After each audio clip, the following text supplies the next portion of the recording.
For a Better Life Thoughts on Moving. In the late summer of 2015, I moved with my family from Glasgow, population 605,340, a city with a local population density of 3,300 people per square kilometre, 400 miles to the southeast, to live in a small hamlet with a population of 129 in rural North Norfolk, an area with a local population density of just 22 people per square kilometre. Relocating from the biggest city in Scotland to live on a farm in a remote area of England did feel like a radical and at times disorientating move. Over the course of the last few months, as I've been researching histories of migration, I've come to reflect still more on earlier moves in my life and how moving shapes identity and how we experience the feeling of home. The first big move in my life was in 1983, when I was 7 years old, when we left our tenement flat in a predominantly white and middle-class Edinburgh suburb to move to Constitution Street in Leith, a journey of only 5 miles to the east, but one that changed everything. Continuous growth in the 19th century meant that the Port of Leith had been merged with the adjacent Scottish capital city of Edinburgh in 1920, but this was a lightning plebiscite resisted by many of the people born in the port, who described themselves as Leithers. The burghers of Leith voted 6-1 against the merger, seeing themselves as having different values from those uptown. Leith had not only been Scotland's main port for almost 5 centuries, but also the country's largest enclosed deep-water port, with the capability of handling vessels up to 50,000 deadweight tons. Leith ships traded with the Baltic, the Low Countries, France, America, and the Mediterranean, carrying coal, grain, fish and hides, and returning with spice, cloth, whale oil, and wine. Leith was also a centre for wine bottle making, soap manufacture, shipbuilding, lead making, whisky production, and the site of 100 warehouses for whisky and wine. Leith was a place known for innovation, hard work, and heavy drinking. The place was literally saturated in booze. The ceilings of the vaults on Henderson Street, where wine brought in by sea has been stored since medieval times, were covered in a fungus from the Bordeaux area. Leith is the only place in the world outside their place of origin where they thrive.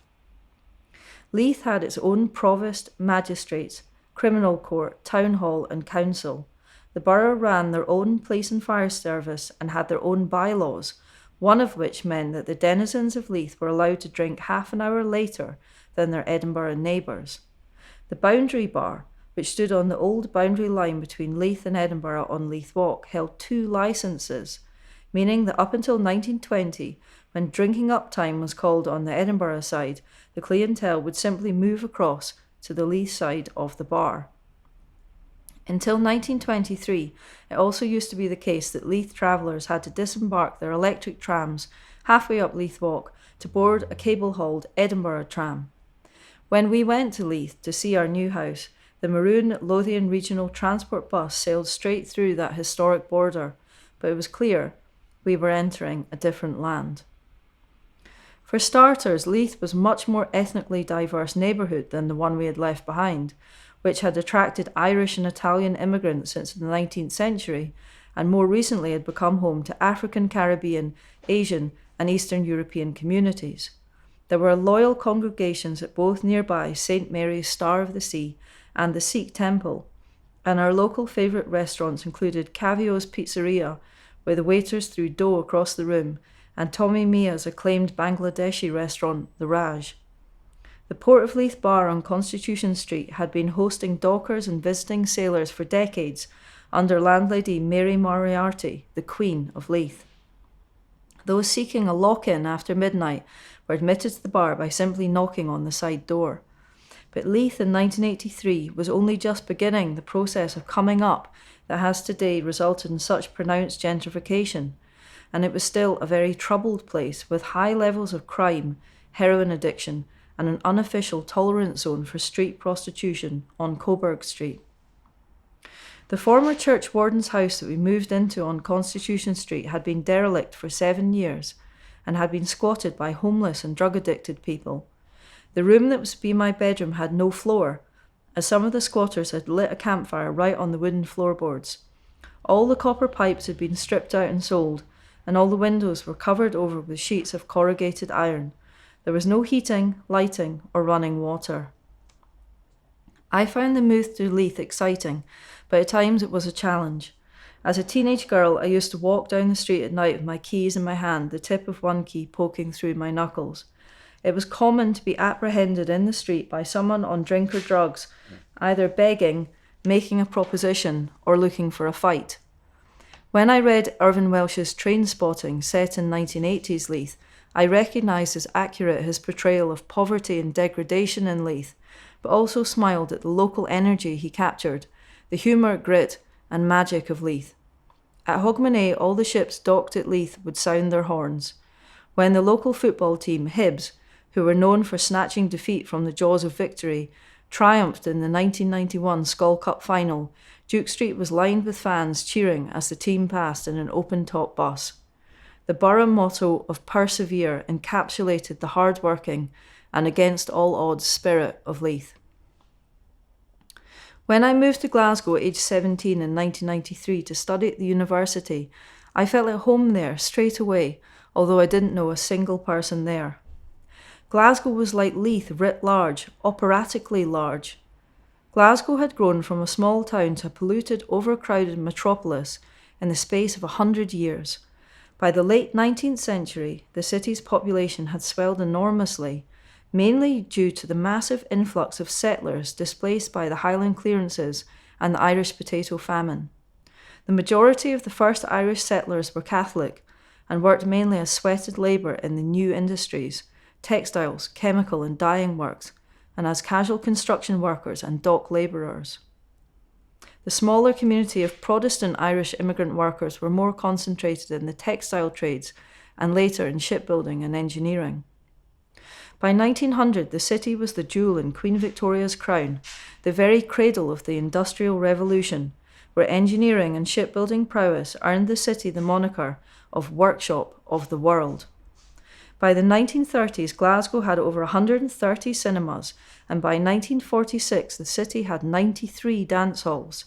It was a city where people worked hard and loved going out at weekends. It still is that kind of place, as Newcastle, as Manchester, as Liverpool are. The creative rebirth of Glasgow that gathered ground from the late 1990s onwards was not a lucky accident. It occurred because of the combination of three key aspects: the city's long-established internationalism, the empty spaces created by the decline of heavy industry, and most importantly, the ambition of the city's artists, writers, and musicians to create opportunities for themselves. For many years, the DIY scene in Glasgow thrived due to affordable rents and the low cost of living, which allowed artistic practices to develop slowly and without undue pressure from market forces. Although the city lacked the established infrastructure and opportunities of a major centre like New York or London, it had numerous notable contemporary art spaces set up by artists and curators, such as Transmission, established in 1983, the Modern Institute, established 1998, and studio complexes housed in disused warehouses and factories, such as SWG3, the Glue Factory, and the Pipe Factory. The city's celebrated School of Art also played an important role in attracting fresh waves of enthusiastic students every year, many of whom I had the pleasure of meeting and teaching over the years. Much as we loved Glasgow, we had a sense that we wanted something else, a new chapter in our lives that was different from what had gone before. So in the summer of 2015, we decided to leave in search of another way of life. We moved, like most families who move from the city to the countryside, in search of more quiet in which to work, less stress, more contact with the natural world, and less crowded schools for our children. We moved from our tenement flat in the west end of Glasgow to live in a beautiful but decrepit 18th century red brick building where threshers had once used flails to beat seed out of its chaff coat on the floor, prior to the advent of mechanised farming practices and the infamous swing riots that swept agricultural areas of England in the 1830s. The roof of the barn needed replaced, Parts of the walls needed rebuilt, and it had no plumbing, electricity, windows, or doors. Perhaps unconsciously, I was revisiting the experience of moving to Leith, which had also involved a long process of rebuilding. The colours of the surrounding landscape were astonishing, like Betty MacDonald in her humorous account of going to live on a mountain chicken farm, The Egg and I watched mornings turn pale green, then saffron, then orange, then flame-coloured, while the sky glittered with stars and a sliver of a golden moon hung quietly. In this beautiful and quiet place, we spent more time walking and looking about, more time reading and on doing things, playing football, climbing trees, building dens, pond dipping, going crabbing and fishing, camping out, making sandcastles, skimming stones on the sea, whittling sticks, making paper airplanes, and going in search of seasonal food like watercress from the stream, blackberries from the hedgerows, and samphire and oysters from the coast. When we first arrived, the nearest field to the barn was a vast stubble field, newly harvested, where I loved to walk our dog. It was vast and beautiful, hardly populated except by passing wild birds and flighty roe deer. The experience of space and freedom was exhilarating. I had grown up in Leith and then lived as an adult in Glasgow, under the cover of streetlights, warmed by central heating, seeking shelter from the almost year-round rain in tenement flats, libraries, shops and cafes, art galleries, cinemas and bars. In the country you felt the change in season more, as the mud and the darkness and the shortness of the days pressed in. Where we now lived there were no streets, and consequently no street lighting, and when darkness fell around 4:30 p.m, it was like a lid being put on a box. That first autumn, when the academic teaching term would have been getting underway, I felt a pang of losing not only the meaningful activity of teaching, but also the feeling of being part of something and of being recognised and acknowledged by peers. I grew used to hearing the expression born and bred to describe someone who'd been born and grown up in Nelson's County. As with Leithers, it wasn't possible for interlopers to become born and bred, but in Norfolk there was also a lack of ethnic diversity and relatively low inward and outward migration, which might affect how people moving here from outside are welcomed and included or rejected and excluded. I had left the stability and social cohesion of our old life for the new situation of being an outsider. Soon I began to yearn for conversations and community. I started to organise free public projects in Norwich, Cromer and Great Yarmouth, mostly working with people in libraries to read, talk and write together. These projects were also about how people can come together in groups and learn from one another.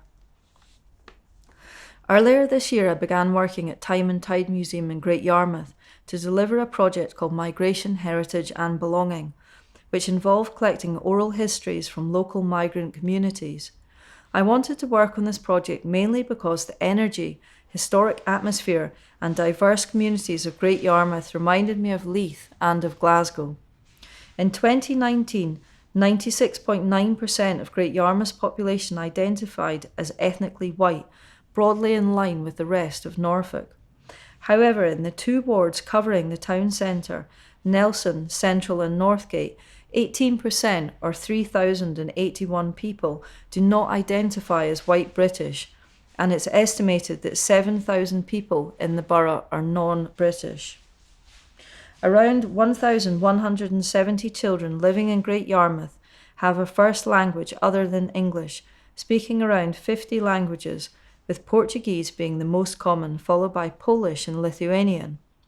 The task of capturing and representing migrant experiences of moving to Great Yarmouth from round the world resonated very strongly with my previous research, which had all sought to capture social history and to expand existing understandings of cultural heritage by representing areas I considered underdocumented. Since January 2020, I've been interviewing people from first, second and third generation migrant communities in Great Yarmouth, including people from Afghanistan, China, Cyprus, East Timor, France, Germany, Ivory Coast, Lithuania, Mozambique, Portugal, Romania and Russia, all of whom have made Great Yarmouth their home. Like Leith and Glasgow, for centuries Yarmouth had been a hive of port-based industry, memorably described by Daniel Defoe in his 1724 travel journals as having such a busy harbour that one may walk from ship to ship as on a floating bridge all along by the shoreside. From South Quay, it's only a stone's throw to Time and Tide Museum, which occupies the premises of the former Tower Fish Curing Works. The museum tells the story of Great Yarmouth and its historic herring industry, which at its peak employed 10,000 people on Yarmouth's quayside and curing works, gutting, packing and salting the fish, icing and curing it for overseas sale. Yarmouth's herring trade drew thousands of Scottish people to Yarmouth through the 19th and early 20th century. Beginning in the 1850s, herring girls from Scotland followed the herring fleet, often manned by Scottish crew, down the east coast, starting in Shetland in May and reaching Great Yarmouth by October. In Yarmouth, the Scottish herring girls had to work 12 to 15-hour days on the quayside to gut the fish and pack it in preserving barrels of salt. Lots of the herring caught off Yarmouth would then go to the Tower Curing Works to be smoked, packed and sent around the world. The first time I visited Time and Tide Museum, I looked at archival photographs of the herring girls. As I inhaled the lingering historic aroma of smoked fish, I felt a profound and relieving sense of being in the right place. Today in Great Yarmouth, all the buildings Daniel Defoe described, including the Custom House and the Elizabethan House, still stand resplendent on South Quay and still look, as he described, like little palaces. When I drive into Yarmouth across the Haven Bridge that spans the River Yare and then turn right onto South Quay, I always look up at the golden ship weather vane atop of the central clock tower of the town hall. It reminds me of the model merchant ship which rests upon a globe on the domed corner tower of the Merchant's House on Glasgow's George Square. It reminds me of Leith, where there were so many clock towers and weather vanes on spires and turrets, including the golden cockerel of St. Ninian's clock tower and the swinging golden black pennant of the Corn Exchange, which were all designed to show the direction of the wind, the main key in predicting the weather. The first person I interviewed for the Migration, Heritage and Belonging Project was Claire Fellas, whose grandfather came to England from Cyprus in 1928 to work in the hotel trade. She explained they had a piece of land in his home village which had olive trees and lemon trees, but they weren't able to make much of a living, so they came to the UK purely for economic reasons, to try and get a better life for themselves.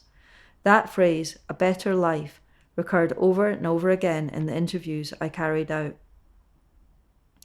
Many recent migrants to Great Yarmouth moved after the 2004 accession to the EU of the Czech Republic, Estonia, Hungary, Latvia, Lithuania, Poland, Slovakia and Slovenia, followed by Romania and Bulgaria in 2007 and Croatia in 2013.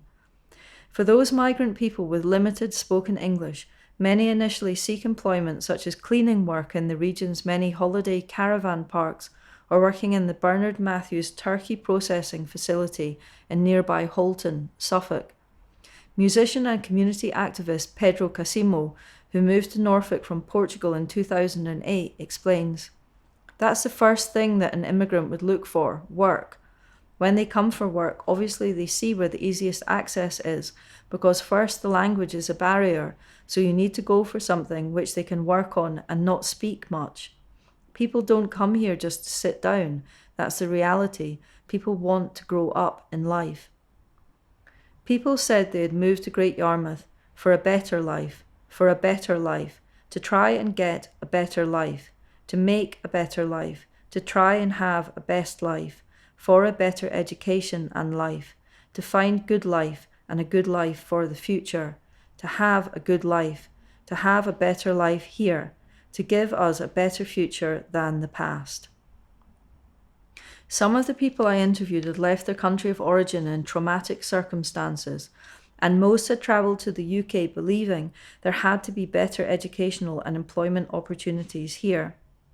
The expression "for a better life" has stayed with me in these pandemic times when we've all been at home so much more and had more time to reflect on what we've done and where we're going.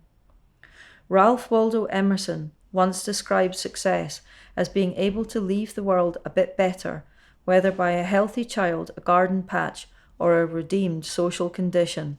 It is this last aspect that increasingly occupies my thoughts. Moving allowed me to rethink the feeling of home and to miss the feeling that I belonged.